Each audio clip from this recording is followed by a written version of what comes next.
All right, Bulls and Bears, hope you're doing well. Back with another dose of economic reality. We got a lot of news to get into.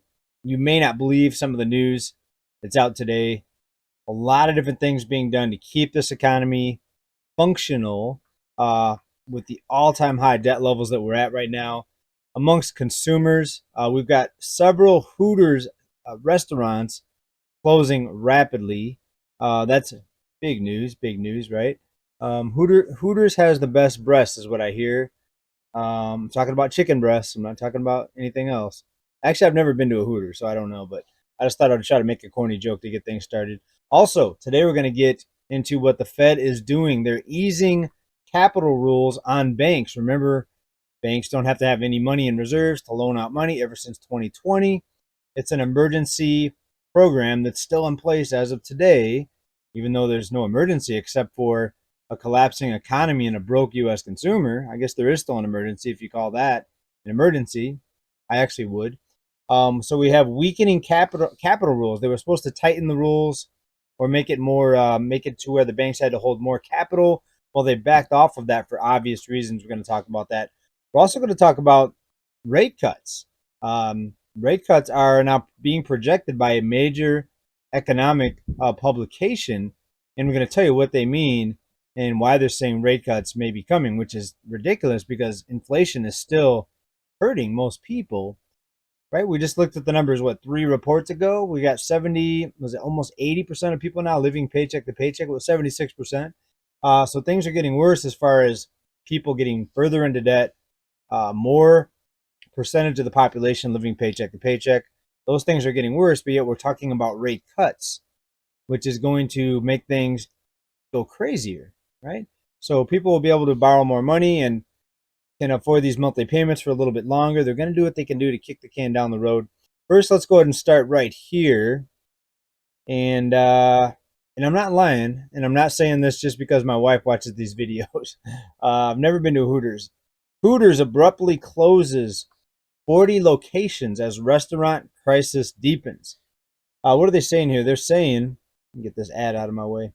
They're saying that just like Red Lobster, the rising cost of rent and cost of food, and they didn't mention the cost of labor here, but I'm sure plenty of the California locations, probably the rest of the country as well, labor as well, right? You have these people demanding higher and higher wages, a lot of workers quitting Hooters to go work at fast food because Hooters, from what I understand, is not defined as fast food.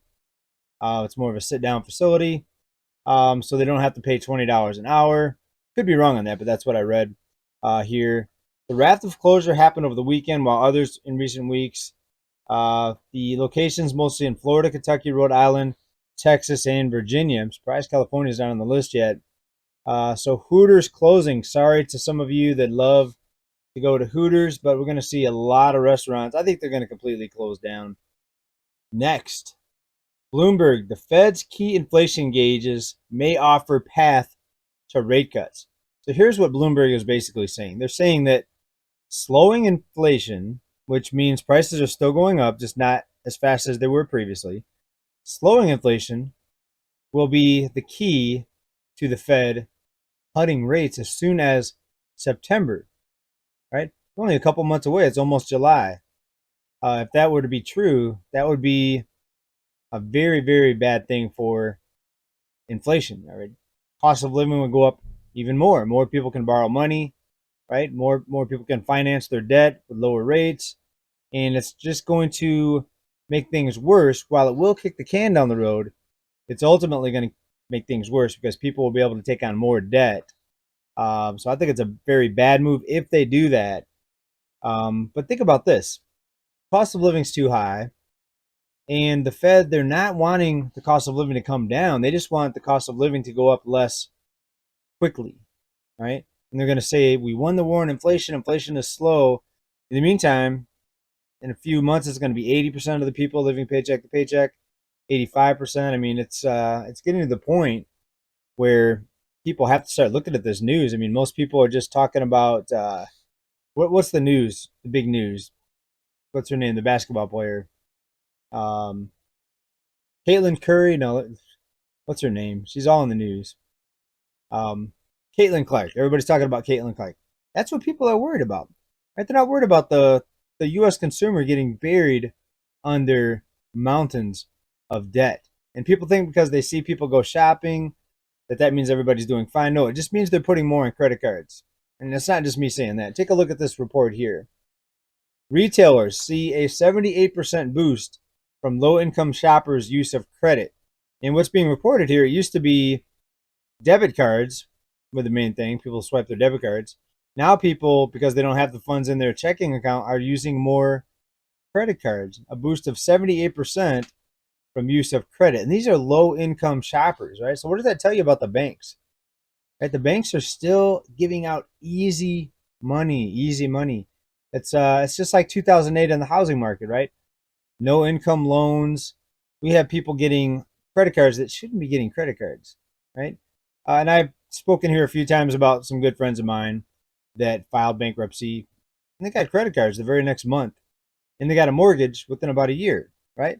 And I'm not making fun of those people. I'm just saying that they gamed the system. They filed bankruptcy and still end up getting a mortgage, still end up getting credit cards. And sometimes it's actually a good thing when you get rid of all your debt. The bankruptcy, sure, it's on your record, but creditors know that you can't file again for many, many years. What is it? 10 years is the law. So it's actually become a strategy for some people. They'll just run up all kinds of debt, have a bunch of fun, go on vacation, shop, buy new cars, purposely running up tons of debt, spending money that they know they're not going to pay back, only to file bankruptcy, to turn around and start all over again. Just a few months later, you get new credit cards. And if you have a credit card and file bankruptcy, if you have one with a zero balance, they may not even find out about the bankruptcy. So if you just leave that out of the filing because there's no balance to report, then a lot of times what you could do is just keep that card open through the bankruptcy, right? Trick I learned from friends of mine. I haven't had to file bankruptcy, even though I live in California. Maybe one day I will, but so far investments are doing pretty good. By the way, the Nvidia trade is doing very well. It's made more news how we're down. Nvidia is down 13%. Right here in this channel, just last week, even less than a week ago, we called, I think it was the tippy top. I said I was buying put options, and I think it was the tippy top. I'd have to look at the chart, but it was very close it was at the top or very close to the top. And I got messages from some of you that you're still holding on your positions. Of course, right? If you got the put options that are still good for a few months, we've got a lot of time for this stock to come down and make a correction. I would expect they bounce up though in Nvidia before another downward, maybe even a double top before another downward slope. And maybe I'll add to the position here if it goes back up. But I'll keep you updated on that for those that are actually traders, watching this channel. Let's go over to this here. The Federal Reserve hacked, and this is being reported by several news outlets. Right now, it's not so much the well-known news outlets. It's mostly security websites that cater to like the cybersecurity type of crowd here. Deadline looms for alleged BitLock extortion of Fed's 33 terabytes of data. This reported out of CyberWire, Security Affairs, Red Hot Cyber. So yeah, did the Fed actually get hacked? And are they being held? Is the data that was supposedly taken being held for ransom? That's what's being reported. Let me just get into this a little bit here. Folks, that's pretty scary. If the central bank that buys up all the debt pretty much and prints the money out of nothing digitally, if they can't protect their systems, how safe are the banks? How safe is your money in the banks? Russian ransomware group Lockbit claims it has breached the Fed and is threatening to release 33 terabytes of sensitive data, including Americans' banking secrets. What did we talk about over a year ago? We said the likely cover for the financial collapse, for the financial system coming down, will likely be some sort of system compromise, some sort of hack, even a grid down type of scenario where the power grid goes down.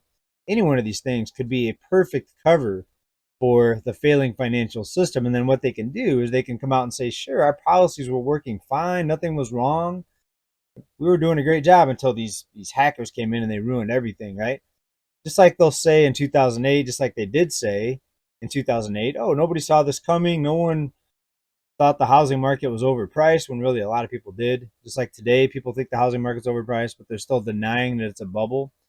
So, folks, we'll have to see how this plays out. But this is another thing that we said here was likely going to happen. You're going to see bigger things happen. We're not even halfway through the year yet. We're almost halfway through. What, a few more days? The end of June is going to be the official halfway point, and I think the second half is going to make the first half look like a walk in the park. What we're going to see in the second half of this year. Are we going to see the central bank completely get compromised?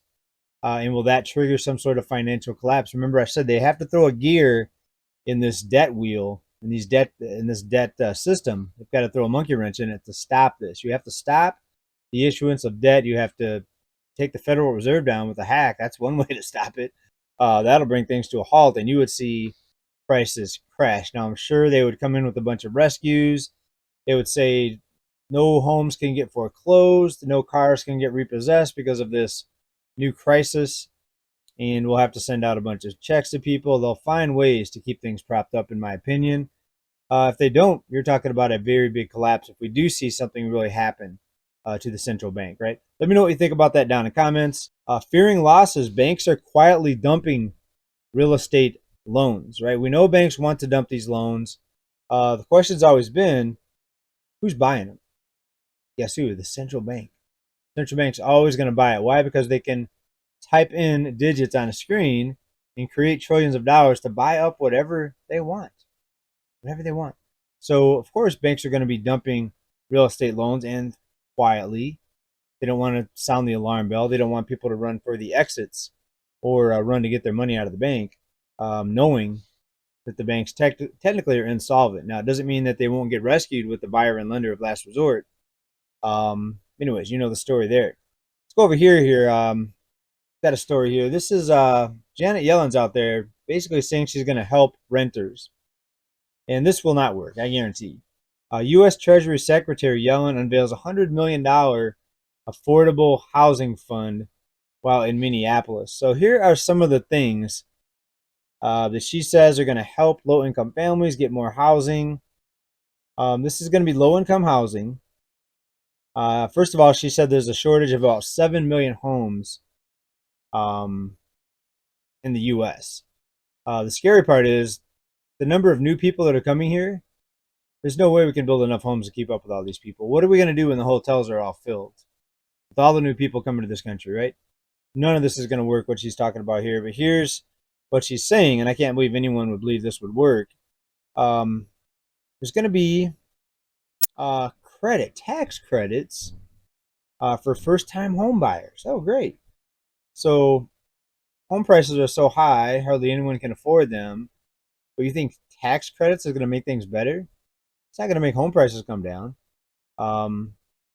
Also, plan to build 2 million more homes. Like I said earlier, it's not enough to keep up with the rising population. One way to say it, right? What else did she say here? Yellen emphasized the importance of efforts aimed at fueling the development of more affordable housing, and this is going to be implemented over the next few years. It also includes some of the money is going to go towards, of course, the construction and development of the housing. What do you think about that? Is it going to really help anything? Is it going to make a dent, considering all the madness going on here in the U.S.? Here's another one. We predicted this right here in this channel. If you've been on this channel, you know exactly what I'm talking about. The Fed floats weaker version of planned bank capital overhaul, that emergency program that's been in since 2020, where banks can loan out money and they don't have to have any in reserves. They talked about raising the capital requirements to 20%. And then the banks freaked out. They said, we can't do that. We've got to be allowed to loan out money without having to have any money in reserves. Of course, they're going to do it digitally. It's not real money. It's just digits on a screen. But see, they get away with doing that. You and I can't do that.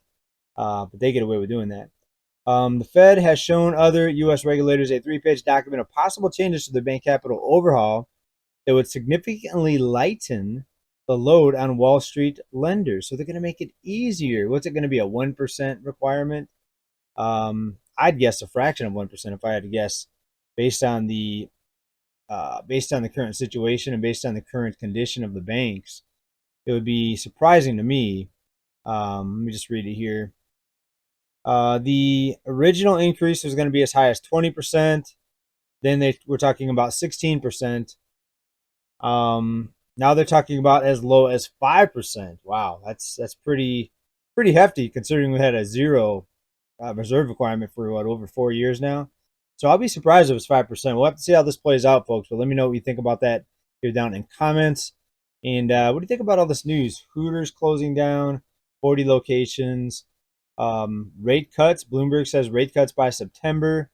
Um, Weaker capital rules. Consumers living on credit cards. Banks still giving people lines of credit, even though this debt is unpayable. It's never going to be paid back. Insane, folks. It's only going to get crazier. But stay tuned. We're going to keep on top of all the news here for you. Please let me know what you think about all this down in the comments. I'll be reading your comments on this video. Thanks, everybody, for watching. Keep stacking. Bye for now. Peace.